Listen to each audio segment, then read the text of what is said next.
Welcome to your online coffee break, where we discuss bite-sized topics that inspire, educate, and entertain. Here's your host, a software innovator, award-winning marketer, and astronomy and space buff, Chuck Fields. Hello, thanks for joining us today for your online coffee break. Today I am so excited to welcome to our show Mr. John Schneider. You may remember John as Bo Duke on the Dukes of Hazzard. We're going to talk about that today, but we're also going to talk about his new movie that's coming out called The Favorite, as well as some of his new music. John currently embarked on a wonderful project called Odyssey, where he's releasing one song each week. Welcome to the program, John. Well, thank you, Chuck. I appreciate you having me here. This is cool. Now, John, you won the role of Bo Duke when you were 17. I love hearing the story of how you sort of auditioned for that. Would you mind describing that? Well, I'd heard, actually, I was 18.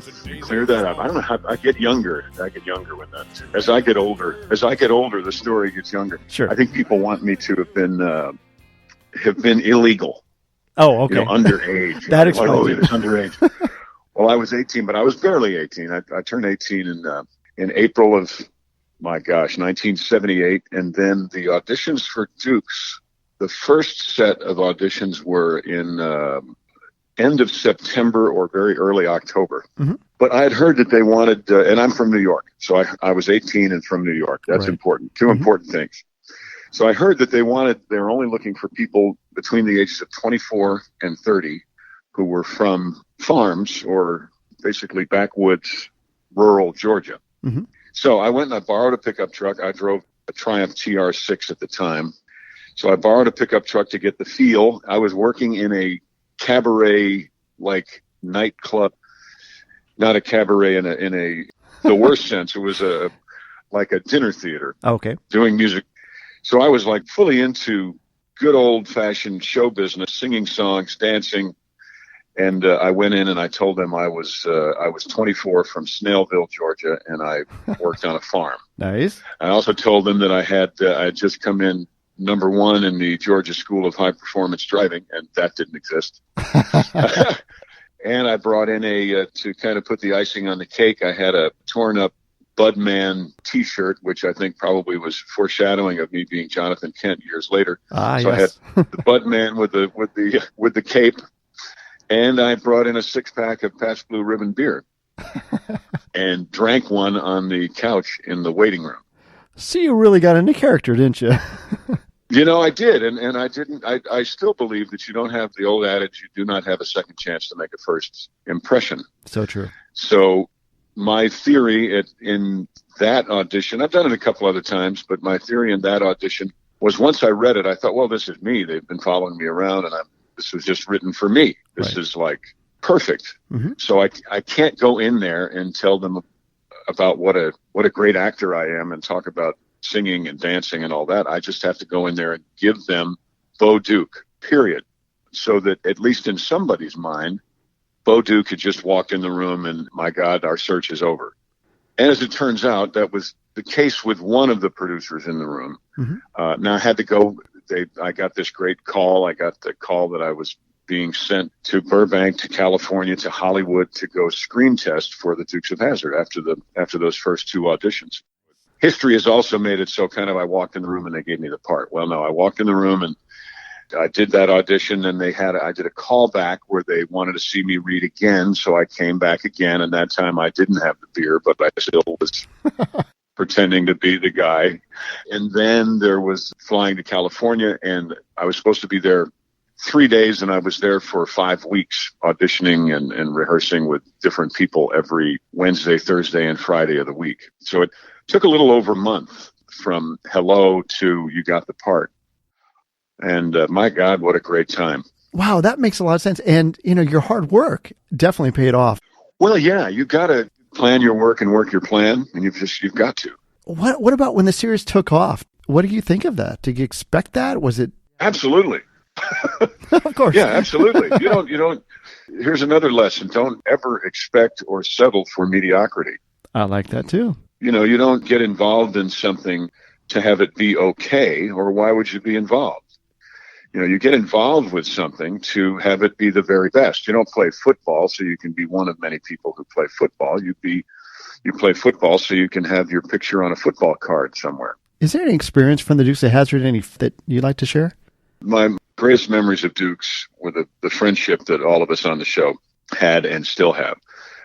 My most vivid memories of Dukes are sitting and talking with Denver Pyle, who was Uncle Jesse, and getting life advice from him and enjoying that camaraderie. Really appreciate your role and the rest of the cast. During the series, you went on to create some really fantastic music. In fact, you had several number one hits, and your album, A Memory Like You, debuted at number one, I believe. It got to number one. Yeah, wasn't that amazing? Yeah. The music started for me long before Dukes, and it's one of the things that Tom Wopat and I have so much in common, and I think why we're instantly great friends. I actually did a couple of things before Dukes of Hazzard, believe it or not, but when I was 14, I did an album called It's Now or Never and covered the Elvis Presley cover of the Mario Lanza O Sole Mio. Great song. So I covered a cover and had a whole album there. And the Robbie Porter, who produced Air Supply, was the producer on that record, and it was great. I released 2 singles off that record. One was It's Now or Never, and I think the other one was Them Good Old Boys Are Bad, rolling right along with the Dukes of Hazzard theme. Right. And It's Now or Never got to number 3, I believe, in R&R, Radio and Records, and Billboard, and is still to this day the top charting Elvis cover of all time. Wow. So that was not country music yet. Right. And I'm always loved country music because they have great stories. It's a complete story in 3 minutes. So I changed my approach to music because of these songs, and that got the ear of a producer named Jimmy Bowen at MCA, and he talked to Scotty Brothers and took me away from Scotty Brothers and CBS, and then I found myself on MCA with Jimmy Bowen doing country music, and that was right as Dukes we were in our last season. So the first album I did was called Too Good to Stop Now, and the first single off that album was called I've Been Around Enough to Know. And just as, I wish I could say I planned this, but just as we were finishing with Dukes of Hazzard, the last episode I wrote and directed, it's called Opening Night at the Boar's Nest. Just as that was over, I've Been Around Enough to Know went number 1. Wow. Good timing. It was amazing. Yep, great timing. We did 2 albums a year and released 2 singles per album, so it was 4 singles a year. The second single, called Country Girls, went number 1. You're on a more ambitious project now with your 52-song project called Odyssey. Holy mackerel, yeah. Yeah, can you tell us a little bit more about what inspired that? Well, I had been out of country music or music at all for a long time, decades, and felt that I needed to make up for lost time.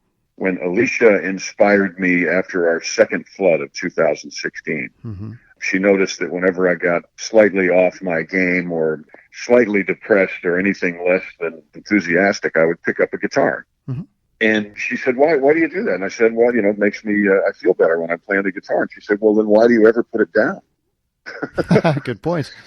Yeah. So from that came the first album we did together, which is called Ruffled Skirts. And that's all about the experiences of those floods in 2016. Then we decided through a mutual friend of ours in Baton Rouge, he was going to do a benefit for Waylon Jennings Diabetes Foundation on the first day of National Diabetes Month back in 2017. So we went from one song for Waylon's Diabetes Foundation, which is great, and everybody, you can catch that on CD Baby or Amazon or any of the places. But we turned that into one song a week. We have cut, mixed, and mastered 34 of them so far. I go back the second week in July, and we do the final 18 of the Odyssey project. All those songs have been picked out. I listen to them now every day so that when I get into the studio, it won't be difficult to do. We can just move on with the creative part. And I believe that I'll be the first artist ever to release 52 singles in 1 year. John, I've been really impressed. If I can, just a couple of the songs that I've been listening to recently, you released the song Trophy. He's got a new trophy, but it ain't up on his wall. She's got beautiful eyes and stands about 5'8" tall. Pretty blonde hair and a whole lot upstairs, and her waist is curved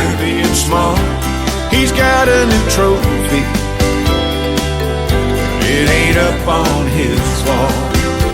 I love this He's song. got a new trophy. Oh my gosh, it's got that sort of tropical, if I can say Jimmy Buffett feel to it. Well, you know why? That was written by Paul Overstreet. Ah, And okay. Paul Overstreet has written so many songs. He wrote Forever and Ever. Yeah.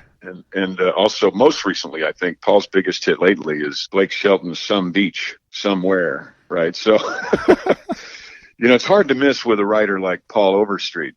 And we have Chuck Cannon in there. Chuck Cannon wrote I Love the Way She Loves Me and How Do You Like Me Now and An American Soldier. And Well, with a name like Chuck, you can't go wrong either, so. exactly. All people named Chuck are just at the top of their game always. Of course. Another song I loved that really just hit me is the Can I Buy You a Beer? I saw the flag on your shoulder, saw the stripes up there on your sleeve. So I just had to come over, make sure you know your next round is on me. Can I buy you a beer or two? It's the least I can do.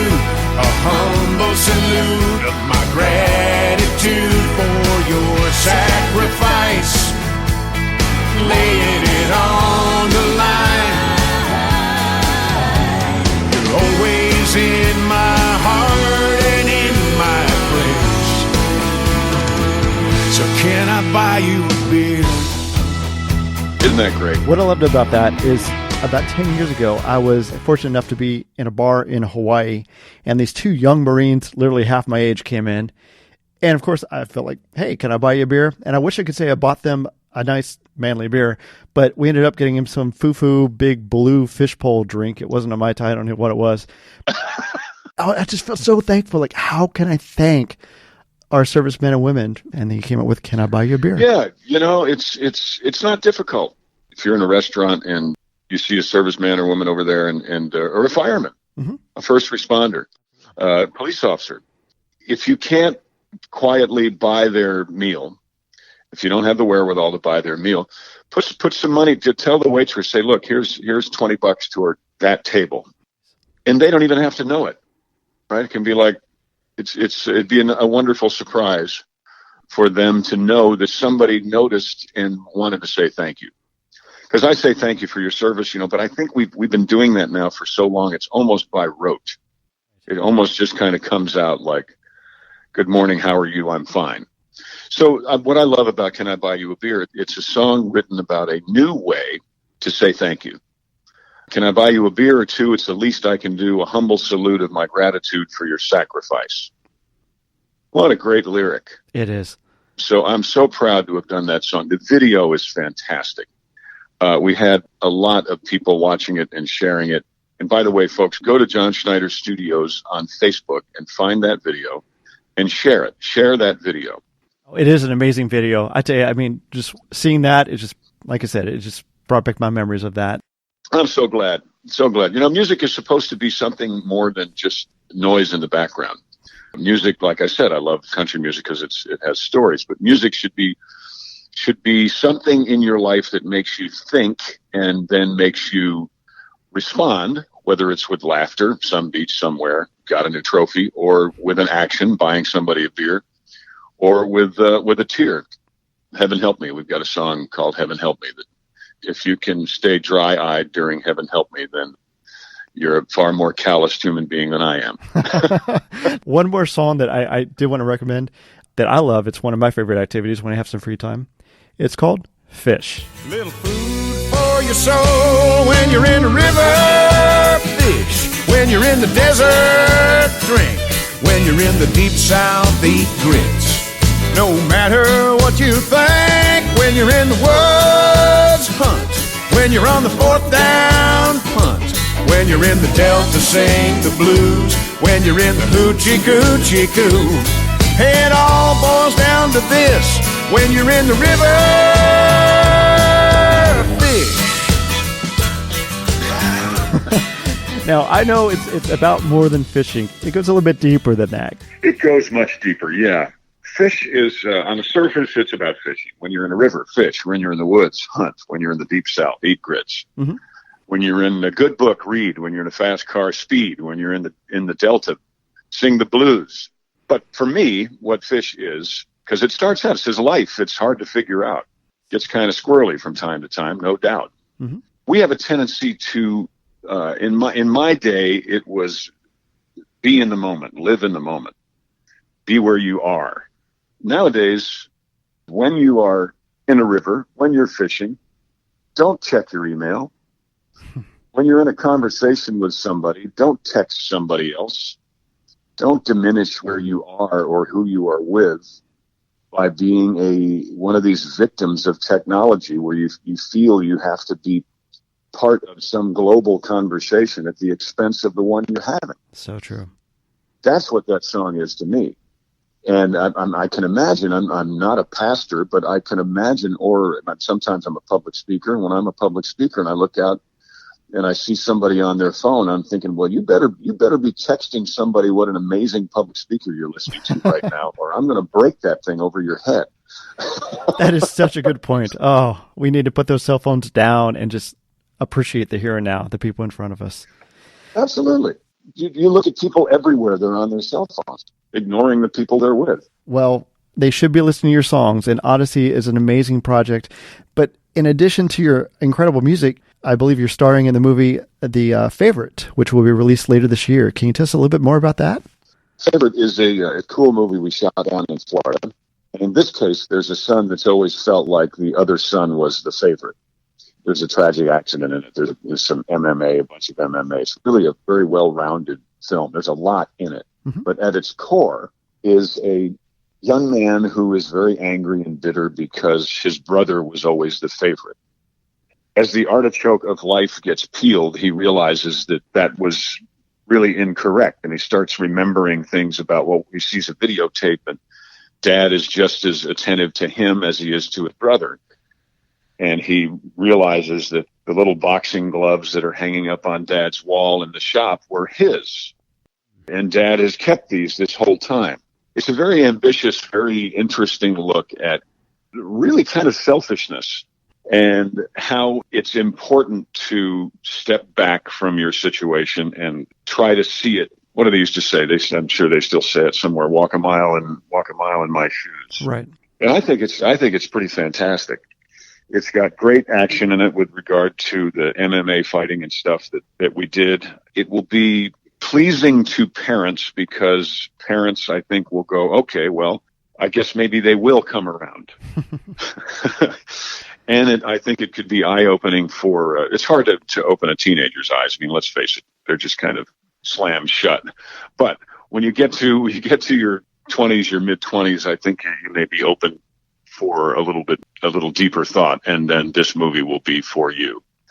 So I'm very proud of it. Great film, wonderful family down there that did it. It's a family affair. Well, the trailer for The Favorite looks incredible. I saw that. It's just very powerful, and I understand you play the father, and it just looks fantastic. So I'm definitely looking forward to seeing that.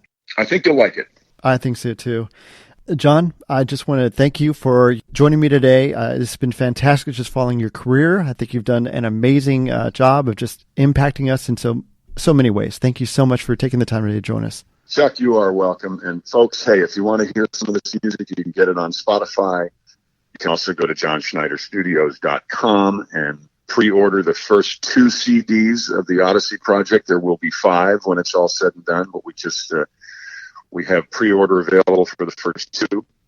Get the playlist on Spotify. It's terrific. There are 20 songs on the 2 playlists on Spotify, and it's great. It's a great way to get introduced to the Odyssey, which, is a journey. It's a journey I'm going on, and I'll take you with me if you want. So come on along. Online coffee break. Wow, I'm so impressed by John's amazing career, and I'm loving his new music. Please check it out at his website, johnschneiderstudios.com. We'd love to hear what you thought about his new music, as well as any favorite memories you have of the Dukes of Hazzard. Please leave us a comment at onlinecoffeebreak.com or on facebook.com/onlinecoffeebreak. Thank you so much for joining us today. See you next time. God bless.